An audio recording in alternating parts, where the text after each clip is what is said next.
Welcome back to Farrand Friends Friday. I'm Karen Waltuck, the horticulturist from the Beatrix Farrand Garden Association in Hyde Park, New York. We're located on the grounds of the home of FDR National Historic Site, which is currently closed to the public due to the coronavirus. While we're closed, we're going to release a video every Friday that's discussing a little bit about gardens and gardening. So if you have any questions or suggestions about things you'd like to learn about, feel free to drop us an email at info@beatrixfarrandgardenhydepark.org. This week I thought it would be interesting to learn a little bit about the greenhouses that are on the site of the FDR home.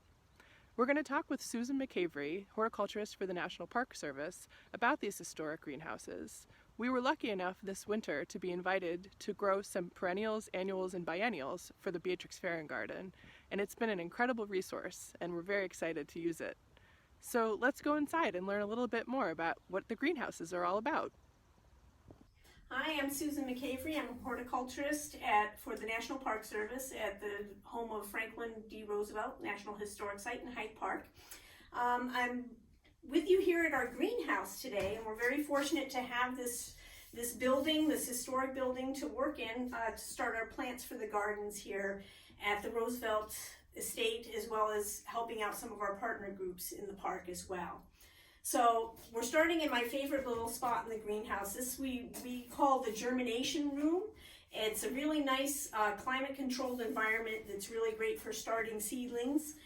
We have a bench here that's located over the top of our heating pipes. Just underneath here are the pipes with heat. And then over the top of that are these clay tiles, which help to distribute that heat very evenly across the surface of this table. And that's really ideal for starting seeds, that they have a very well-distributed, even source of heat from the bottom. Warms up the soil, and then the seeds are able to germinate very quickly and very evenly in this kind of an environment.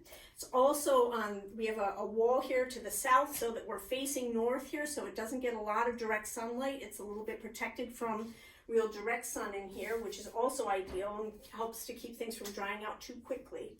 So some of the things that we start a lot of things from seed in here, both vegetables and flowers, and we use different types of containers and techniques for starting seeds. We do sometimes use, for a few things, these row trays, and I don't have a good example to show you because I just transplanted all of our tomatoes, peppers, and eggplants that were grown in these out, but you'll see the end result out in the greenhouse here. But these are very shallow trays, only about an inch deep, and very narrow rows so that I can start a bunch of different varieties of things all at the same time in a tray like this, and then just scoop them out, separate out the roots, and transplant them then into another kind of a container. So this gives pretty quick germination because it is such a shallow soil volume here that bottom heat really penetrates very quickly and helps the seeds germinate very quickly and evenly again. So it gives us very quick germination in a very small volume of soil. The other way that we start a lot of our seeds is in market packs. We call them market packs sometimes. They're also known, a trade name as pen packs. They can be a little hard to find, but you can also use an old strawberry box. It works perfectly, just as well as this. If you don't have this kind of a container, you can just either cut the top off of a strawberry box, or even better yet, start them in the strawberry pots with that plastic vented lid on, because that's actually going to hold moisture in around the seedlings and be a really great environment for seedlings to start with the lid on the strawberry box. And then you just have to make sure you take that lid off as soon as anything germinates in them. We also sometimes start seeds directly in some of these cell trays. This particular tray has 51 cells, and they're quite small. I started some basil here on the 24th of April. And I try really hard to do one seed per cell for the most part. Occasionally you can see I drop two. And then at the corner cell, what I try to do is start a whole bunch of seeds. That way, if I have a cell that doesn't germinate, I can then transplant out to fill this tray up. My preferred method, where it's possible, is to start in a market pack like this, and then scoop the seedlings out. Now I can just pick and choose just the strongest seedlings to transplant into a container like this. And you'll see when we move out into the greenhouse, many of the things that we've started in market packs or in the row trays like this, and then just transplanted the very best seedlings into this container. Some other plants we start directly into big pots because they're big seeds to start with. This is really fun here. These are peanuts. We're going to be growing in our small space gardening exhibit this year, a variety called Tennessee Red Valencia. So these came in a seed pack, but in their shells. So Anna took them out of their shells and planted 1 peanut per pot for the most part in these pots. And you can see they've germinated beautifully. And we're going to have some beautiful potted plants that are going to go out into the straw bale exhibit in our small space gardening area in the home garden. So that's kind of fun. And then we also have some nasturtiums, which are really fun, big leaves. These are 2 seeds in each pot. And then okra. We haven't grown okra here yet, but the Roosevelts did grow okra in their garden. And then we have a variety. This is Jing Orange, which is going to be in the small space gardening exhibit. And then a dwarf green long pod, which was much more similar to the old-fashioned variety that was grown by the Roosevelts. And we're going to be growing that this year too.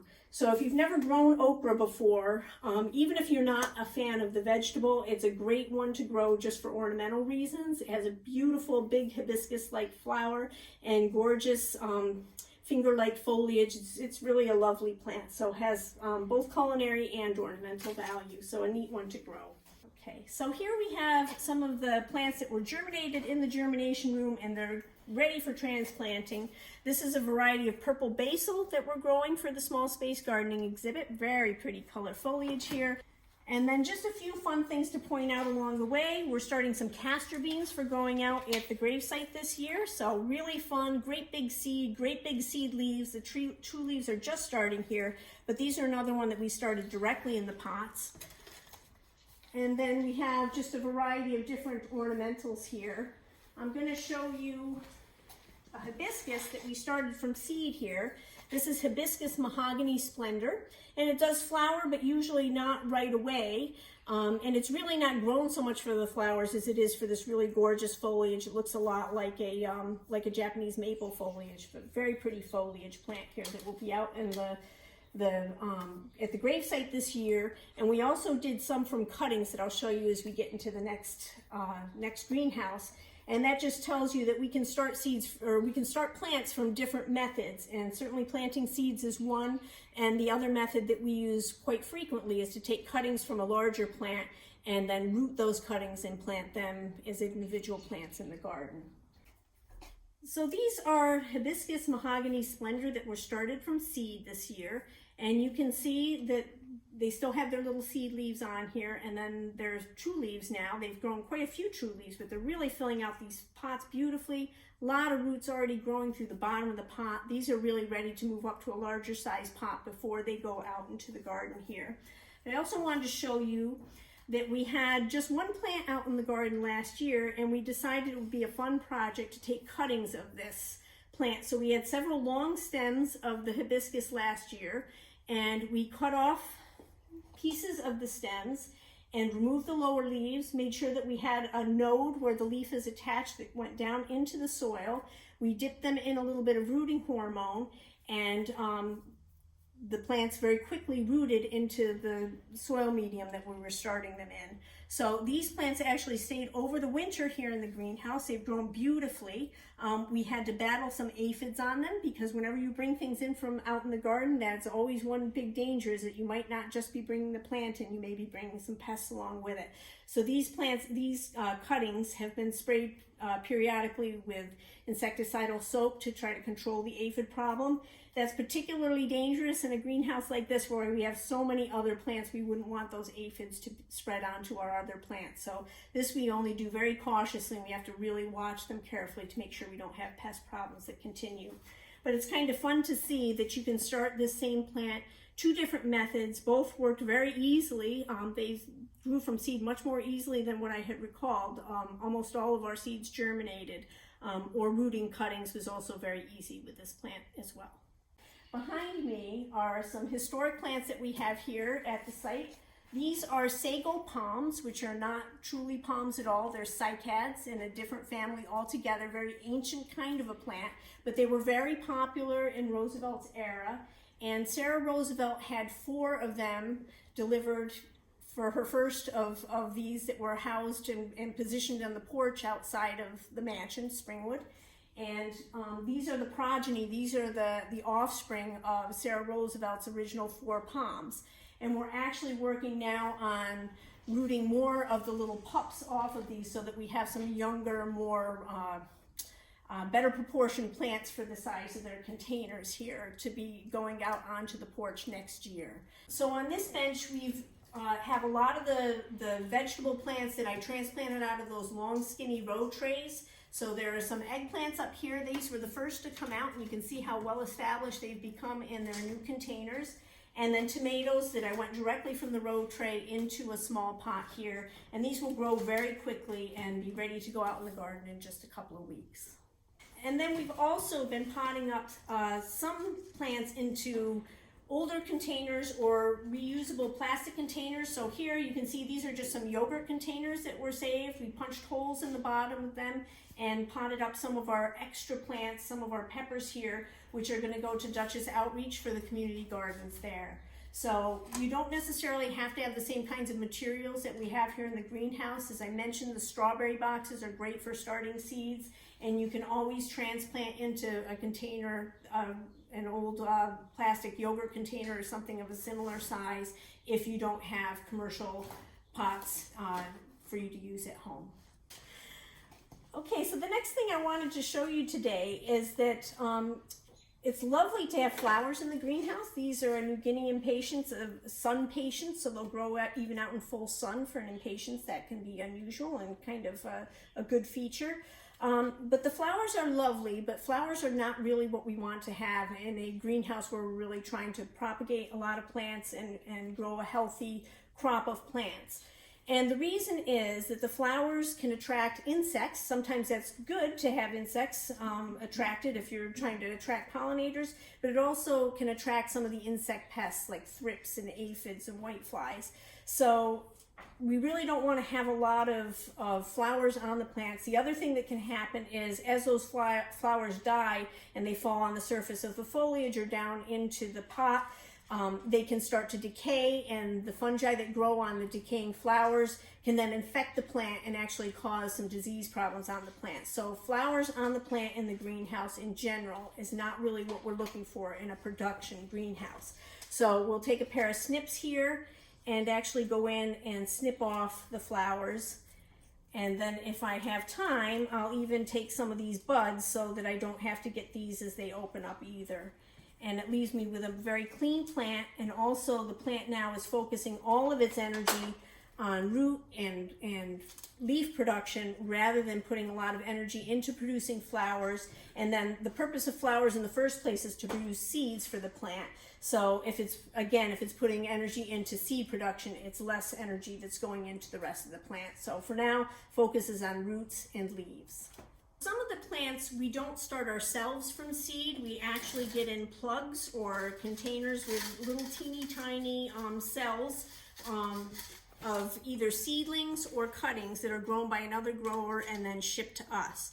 So these are plugs of a profusion apricot zinnia, and you can see they're quite small. There are 288 cells in this tray, so a lot of plants in a very small size flat. And you can see what the rooted seedling looks like here. And there's a lot of roots here. These are really ready to get out of these tight quarters and into larger containers. And here you can see where we have potted them up or moved them from this very small size cell into a larger size cell. And this is not their final space here. These will actually be potted up once again, so move to yet another size container, probably the size of this pot, or into a larger size container like this, but with bigger holes in it to accommodate bigger root volume. And these are all rooted, or these are all seedlings of the zinnias here. We also get some rooted cuttings in. We'll move down the row here a little ways. And something like these coleus were actually cuttings taken by a grower and then started in those plug trays, and then again we've potted them up. In this case there are 24 cells in this tray. And then just behind you over here against the glass wall, we have some really lovely cannas that are for the Vanderbilt Garden Association. A couple of the Vanderbilt gardeners came in, oh gosh, back in March, and potted up the tubers that they had saved in their basements from last year's cannas. And now you can see they've grown beautifully in this greenhouse so that they're really large plants that are ready to go out into the garden once it's warm enough and we're past all danger of frost. For us, that means at least May 15th. I usually err on a much more conservative side and wait until the very last week of May before I plant something as tender as a canna lily out in the garden. In addition to the greenhouse, we're really fortunate here to have several cold frames. We have one long strip here of cold frames and then another on the other side of the ice house. And these actually would have been used historically as hotbeds. So they would have been loaded up with manure and soil so that they stay very warm, and then covered with glass so that you provide a real early environment for growing melons and other things that really like warm temperatures, and to be able to start really early when you weren't heating a greenhouse. Now we use them as cold frames, which is great because we can use them for hardening off or slowly acclimating our plants out to the outdoors before they go out in the garden. Or we use them also for our cooler weather crops, which the greenhouse is way too hot for things like cabbages and Brussels sprouts and Swiss chard. So we're really fortunate to be able to have this secondary environment where we can start the seeds in the greenhouse and then move them very quickly out here into the cold frame. So here you see I have some Brussels sprouts that were started in the greenhouse and then moved out to the cold frame about a week ago, but they're really loving this kind of an environment, and they're going to be planted out in the garden probably the end of this week or the beginning of next. Thanks for joining us for Farrand Friends Friday. Once again, if you have any suggestions or questions for things you'd like us to talk about in future episodes, drop us an email at info@beatrixfarrandgardenhydepark.org. We look forward to hearing from you, and we'll see you next week.